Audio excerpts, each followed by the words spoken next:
नमस्कार, स्वागत है आप सबका अनुसर क्लास में। चलिए एक बार फिर से मैं बेस थ्योरम से रिलेटेड कुछ बेस थ्योरम से रिलेटेड कुछ लेकर आया हूँ। अभी आप लोगों ने पिछले टॉपिक में प्रोबेबिलिटी में पढ़ा थ्योरम ऑफ टोटल प्रोबेबिलिटी। चलिए अब हम आगे बढ़ते हैं, एक लास्ट टॉपिक पढ़ते हैं थ्योरम ऑफ टोटल प्रोबेबिलिटी का बेस थ्योरम। हम कंडीशनल प्रोबेबिलिटी का पार्ट पढ़ रहे हैं, एक्सटेंशन। तो अगला हमारा है बेस थ्योरम।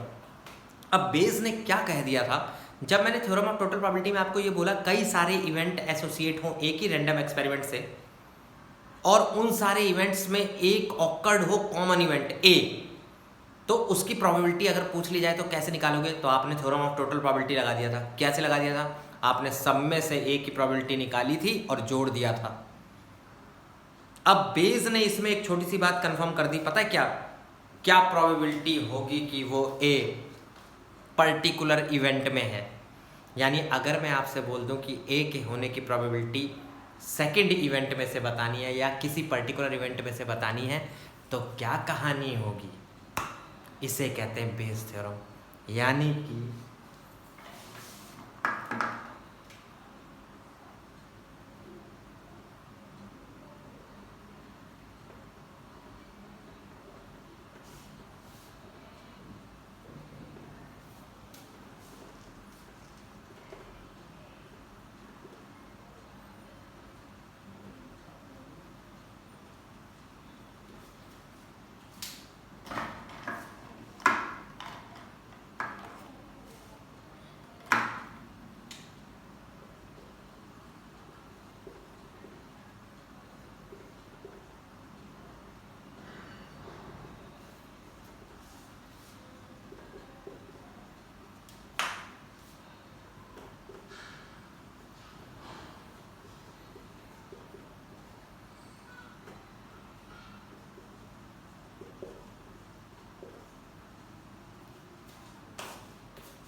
अगर कोई इवेंट्स E1 E2 E3 एक रैंडम एक्सपेरिमेंट से एसोसिएट हो, जिसमें एक ए इवेंट उन सब में ऑकर्ड हो रहा हो, सब में ए इवेंट ऑकर्ड हो रहा हो, यही था ना particular theorem of total probability. Then find what is the probability that, तो क्या प्रोबेबिलिटी होगी अगर वो ए इवेंट एक पर्टिकुलर इवेंट में से हो, ए इवेंट पर्टिकुलर इवेंट में से हो, उसकी क्या प्रोबेबिलिटी होगी पर्टिकुलर इवेंट में से।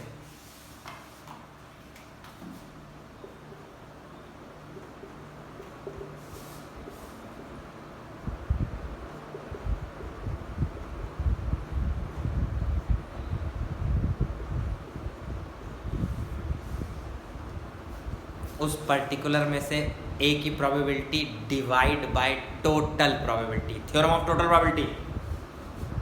याद आया या भूल गए?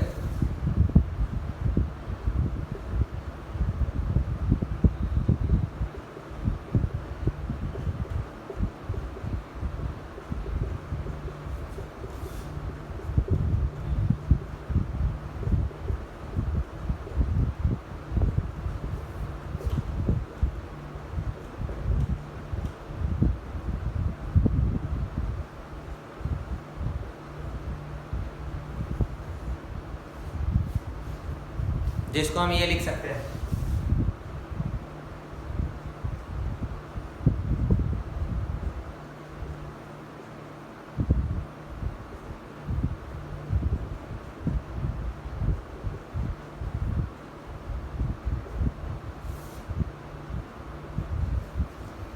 ऐसा तो नहीं ऊपर नीचे आपको लग रहा है सेम लिखा हुआ है?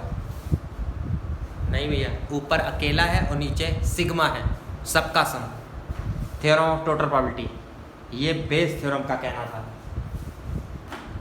अभी जो मैंने पिछले लेक्चर में एग्जांपल दिखाया है उसी को आगे कंटिन्यू करके बताता हूँ पूरे क्वेश्चन में कैसे आपको बेस थ्योरम का क्वेश्चन पूछा जाता है। या एक नया एग्जांपल चलो लेते हैं ध्यान से।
चलिए क्वेश्चन ध्यान से सुनिए।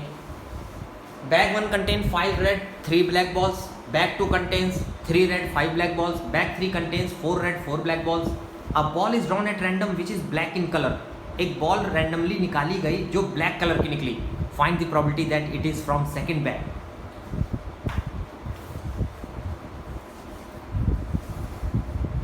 वो सेकंड बैग की बॉल होनी चाहिए, याद रखना, सेकंड बैग की।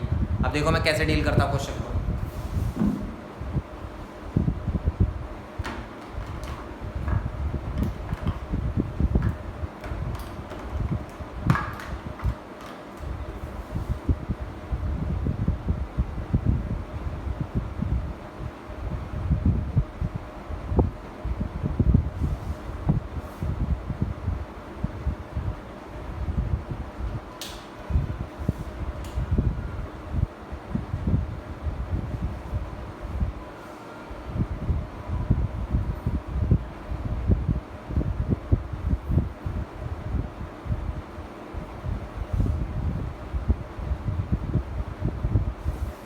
पहले बैग में से ब्लैक के निकलने की प्रोबेबिलिटी, दूसरे बैग में से और तीसरे बैग में से ब्लैक के निकलने की प्रोबेबिलिटी।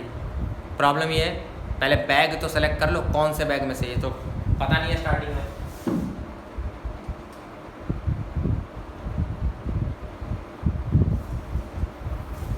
अब बोला है वो ब्लैक बॉल सेकंड बैग की हो, वो बैग बॉल सेकंड बैग की। तो आपको बता दूं ये लिखा गया है डेटा।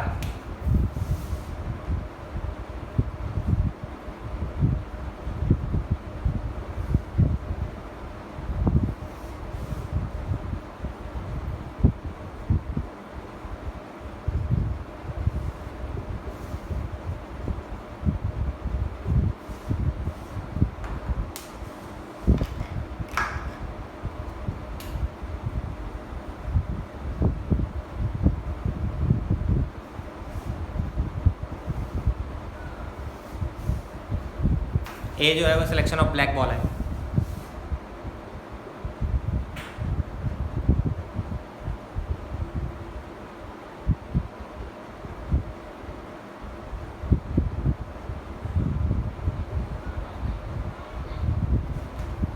ध्यान से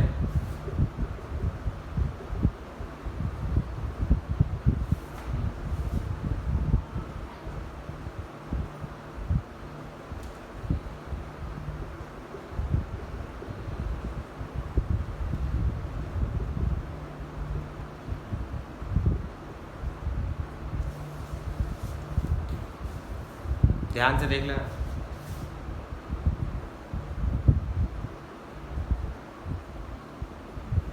अब मैं आपको बेस थ्योरम से बताता हूँ हमें आंसर क्या निकालना है।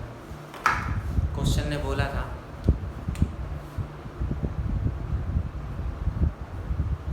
कि वो बॉल सेकंड बैग की होनी चाहिए, तो आप क्या करोगे, सेकंड का डेटा ऊपर लिखोगे न्यूमरेटर में, डिवाइड में क्या लिखोगे, थ्योरम ऑफ टोटल प्रोबेबिलिटी, पहला दूसरा तीसरा सारे लिखोगे।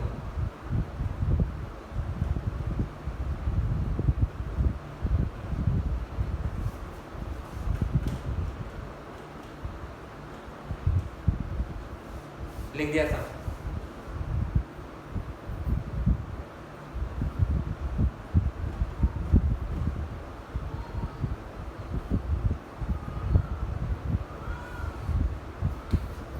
Theorem Bayes theorem, answer is 5/12। यानी कि सेकंड बैग से ब्लैक बॉल के निकलने की प्रोबेबिलिटी क्या होगी, बेस थ्योरम। और बेस थ्योरम का फॉर्मूला पहले लिखना है, यहाँ पर पहले फॉर्मूला लिखोगे, फॉर्मूले के बाद वैल्यू रखना है और पूरा डेटा वेटा लिख कर आना एग्जाम में। अगर बोर्ड के एग्जाम में आता है, बोर्ड एग्जाम में, कंपटीशन में तो आपको सीधे पिक्टोरियल रिप्रेजेंटेशन, पिक्चर बनाना रफ में तुरंत खटाखट करते चले जाना।